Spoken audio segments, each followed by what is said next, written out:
नमस्कार, आप देख रहे हैं सल्ट एक्सप्रेस और मेरे साथ इस समय खास बातचीत करने के लिए मौजूद है युवा जिला पंचायत सदस्य। आखिर उनसे जानते हैं जो नैनीताल जिले के भीमताल विधानसभा के ककरोड़ जिला पंचायत क्षेत्र से जिला पंचायत सदस्य हैं और युवा हैं। और इस बार जो पंचायत चुनाव हैं उसमें जो है क्षेत्र के लोगों ने उन पर भरोसा जताया है अपने क्षेत्र के विकास को लेकर। आखिर उनसे जानते हैं किस तरह का उन्हें उनका मैनिफेस्टो है, इन 2 महीने के कार्यकाल में उन्हें क्या क्या विकास कार्य वहां किए हैं और क्या क्या किस तरह का उनका आगे जो विकास को लेकर प्लानिंग रहने वाली है। भाई साहब, आपका बहुत बहुत स्वागत है सल्ट एक्सप्रेस में। धन्यवाद। सबसे पहले मैं आपके सल्ट एक्सप्रेस न्यूज़ चैनल का तहे दिल से धन्यवाद करता हूं और धनतेरस और दीपावली की आप सबको बधाइयां भी देता हूं। आप ककरोड़ जिला पंचायत से आपको जनता ने चुना है, 2 महीने का आपका कार्यकाल भी हो गया। अब तक की पृष्ठभूमि क्या रही, किस तरह का आपका, वो थोड़ा अपने परिचय दीजिए। मैं सबसे पहले अपने जिला पंचायत क्षेत्र 01 ककोड़ सहित सभी प्रदेशवासियों को, देशवासियों को दीपावली की ढेर सारी बधाइयाँ देता हूँ और भगवान से कामना करता हूँ सभी के घरों को धन धान्य दीपों से जले और सबके उज्जवल भविष्य की कामना करता हूँ।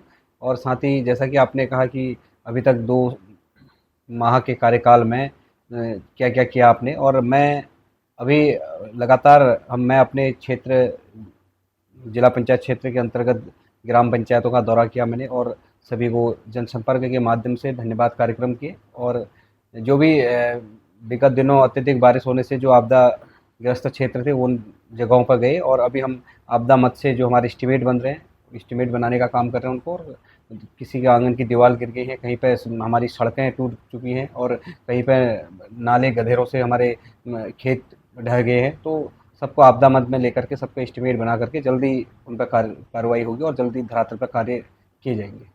तो किस तरह की प्लानिंग रहनी है? आपका जिला पंचायत क्षेत्र है तो आगे विकास को लेकर जो आपका एक जो ककरोड़ विधानसभा जिला पंचायत क्षेत्र है, एक फल पट्टी का क्षेत्र है, तो आगे जो वहाँ के किसान हैं उनको जो है एक अच्छा मूल्य मिले, उनको बाजार मिले और जो वो चीज़ बो रहे हैं, जो वहाँ फल है या वो आड़ू है, नाशपाती है, सेब है, कोई भी प्रजाति का फल है वो बो रहे हैं, उनको एक बाजार मिले, एक अच्छा उसका दाम मिले। तो उसको लेकर किस तरह की प्लानिंग आपके द्वारा की जाएगी? देखो, हमारी बहुत सी की प्लानिंग है क्योंकि एक तो हमारे पहाड़ों से जो पलायन हो रहा है उसको रोकना हमारी प्राथमिकता है। तो उसके लिए हम जो सरकार द्वारा जो जंगली जानवरों से बचाव, खेती को बचाव हेतु जो घेरवाड़ योजना है उसको मैं अपने जिला पंचायत क्षेत्र में सभी जगह करने का पूरा प्रयास कर रहा हूँ और जल्दी उसकी शुरुआत होगी और जल्दी हम करेंगे उसको। क्योंकि अगर पूरा घेरवाड़ होगा तो कहीं ना कहीं हमारी खेती, हमारी फसल बचेगी। तो इस कारण हमारे लोग जो रोज़गार करेंगे घरों में तो वो आसानी से करेंगे, कोई पलायन रुकेगा। और साथ ही जो मूल्य बाजार है, हम शासन से और बीच में जो हमारे मुख्यमंत्री जी से भी बात करेंगे, माननीय विधायक जी से बात करेंगे कि उसी क्षेत्र में कहीं छोटी मंडी हो हमारी, जो उप मंडी हो उसी क्षेत्र में, मेरे जिला पंचायत क्षेत्र में आसपास जो जहाँ पे सार्वजनिक जगह सभी पूरे विकास खंड की एक उप मंडी हो। तो जो सब हम जो भी फसल या जो अपने सब्जी मंडी ला रहे हैं उस हल्द्वानी, उसको यहाँ न ला करके वहाँ सीधे अपने उप मंडी में ले जाए और वहीं पर सही दाम उनको मिल जाए। महिला समूह द्वारा तमाम महिला संगठन है, मंगल दल है, तमाम जो महिला सशक्तिकरण को बढ़ावा देने के लिए सरकार ध्यान दे रही है। तो उसको लेकर जो महिलाओं के द्वारा उत्पादन बनाए जा रहे हैं उनको बाजार मिले, एक अच्छा मूल्य मिले और महिला सशक्त हो, अपने आप में आत्मनिर्भर बने, तो उसको लेकर किस तरह की प्लानिंग है? बिल्कुल, जैसे कि हमारा मोदी जी का मिशन है कि आत्मनिर्भर भारत, और धामी जी का भी मिशन है। हम सबका एक ही उद्देश्य कि जो हमारी सरकार की योजनाएं हैं सबसे पहले उनको जो गांव में अंतिम छोर में व्यक्ति रह रहा है उस तक पहुंचाने का हमारा पूरा प्रयास रहेगा। और हम ये इसलिए हम मेहनत करेंगे कि अगर किसी ज़रूरतमंदों को किसी भी चीज़ की ज़रूरत हो रही है या सरकार की किसी भी योजना का अगर जो पात्रता की श्रेणी में आ रहा है तो सबसे पहले जो पात्रता की श्रेणी में आ रहा है उस तक पहुँचाने का हम प्रयास करेंगे और इस उद्देश्य से काम करेंगे। और जो महिला स्वयं सहायता समूह आजकल चल रहे हैं हमारे, तो उनको भी सशक्त करने का पूरा प्रयास करेंगे। जो सरकार द्वारा उनको एक एनजीओ या उनके समूह को चलाने के लिए जो सब्सिडी में उनको पैसा दिया जा रहा है कि अच्छे कार्य करने के लिए, तो उस पर भी जोर लगा करके उन महिलाओं को सशक्त करने का पूरा प्रयास करेंगे। जैसे कि उनका जो भी भले वो घरों में बनाते हैं मडुए की रोटी हो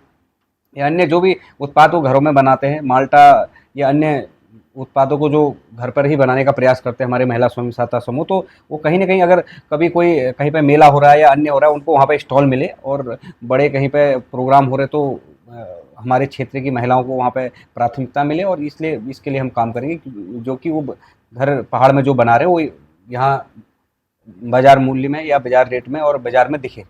ये हमारे उद्देश्य रहेगा हमारा। हर कोई युवा पढ़ा है, हर कोई युवा जो है पढ़ने के बाद प्लान कर रहा है रोजगार के लिए, प्लान रुके, उसको लेकर किस तरह की प्राथमिकता रहेंगी? क्योंकि आप युवा हैं और आप युवाओं के बारे में भी सोचेंगे, मुझे ऐसा विश्वास है।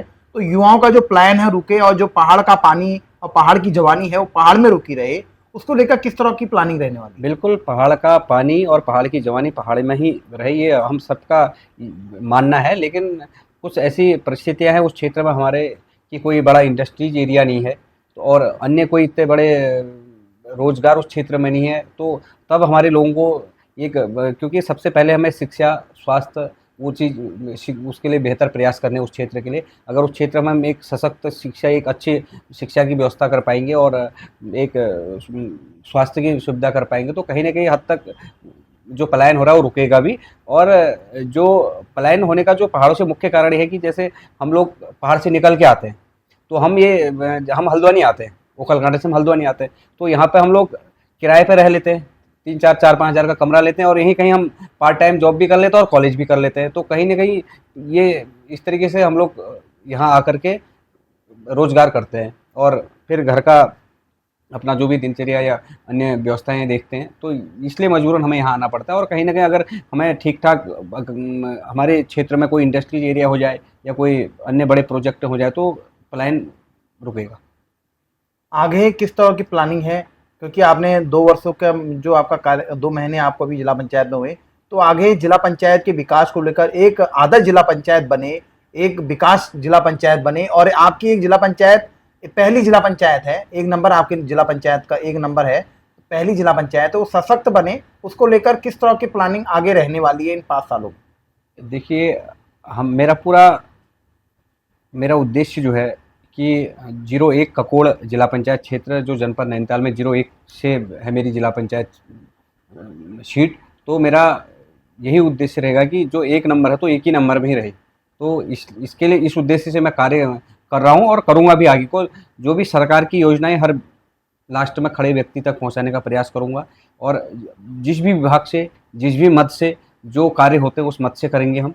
और भले जिला पंचायत निधि हो या भले ही राज्य योजना से आ रही हो या क्या बोलते हैं जिला योजना हो, राज्य योजना हो, अन्य आपदा मद से हो, या जो भी योजनाएं जिस विभाग से आएंगी हम उन पूरा प्रयास करेंगे कि वो मेरे क्षेत्र में हर व्यक्ति को मिले और हर जो पात्रता पर प्राथमिकता के आधार पर उसे पहले मिले। इस उद्देश्य से कार्य करूँगा। और सभी विकास कार्य जो सबसे लास्ट, जिसे अगर एक झोपड़ी में रह रहे हैं उनको छत की ज़रूरत है तो छत देने का प्रयास करेंगे, और अगर किसी को सड़क की सुविधा लेनी है तो सड़क बना करके देने का प्रयास करेंगे, अगर किसी को पानी की टंकी की ज़रूरत है पानी की टंकी देने का प्रयास करेंगे, अगर जिस घर में शौचालय नहीं है उस घर में शौचालय बनाने का हमारा उद्देश्य रहेगा। तो इस उद्देश्य से हम हर व्यक्ति के लिए कार्य करेंगे, और जनता ने हम पे विश्वास जताया और आशीर्वाद दिया है, तो उनके आशीर्वाद पर खरा उतारने का प्रयास ही हमारा है। और तहे दिल से मैं अपने क्षेत्र की 01 ककोड़ जिला पंचायत की समस्त देवतुल्य जनता का भी धन्यवाद करता हूं, क्योंकि हमारी हैसियत नहीं थी कि आज हम जिला पंचायत सदस्य के रूप में निर्वाचित होकर के आज हम जो मीडिया से आपसे जो बात कर रहे हैं, तो ये हैसियत हमारी नहीं थी, ये सब उस जनता ने हमें दे रखी है और हम उसका धन्यवाद करते हैं। और मैं आजीवन सभी का ऋणी हूँ, और मैं इस उद्देश्य से कार्य करूँगा कि उनने जनता ने अपना काम कर दिया, अब हमने करके दिखाना है उन्हें, और अवश्य हम कार्य करेंगे और आगे हमारे कार्य के परिणाम खुद ही जनता देगी। धन्यवाद। ये थे हमारे साथ जिला पंचायत सदस्य 1 ककोड़ जिला पंचायत से। तो इनका साफ तौर से कहना है कि क्षेत्र का विकास करना इन 5 सालों में जो भी केंद्र और राज्य सरकार की योजना है उसको धरातल पर पहुँचाएगा, जो पात्र व्यक्ति हैं उन तक पहुँचाने का इनका लक्ष्य है। और आगे भी हमारी हर छोटी बड़ी खबरों के लिए देखते रहिए सल्ट एक्सप्रेस। तब तक के लिए नमस्कार।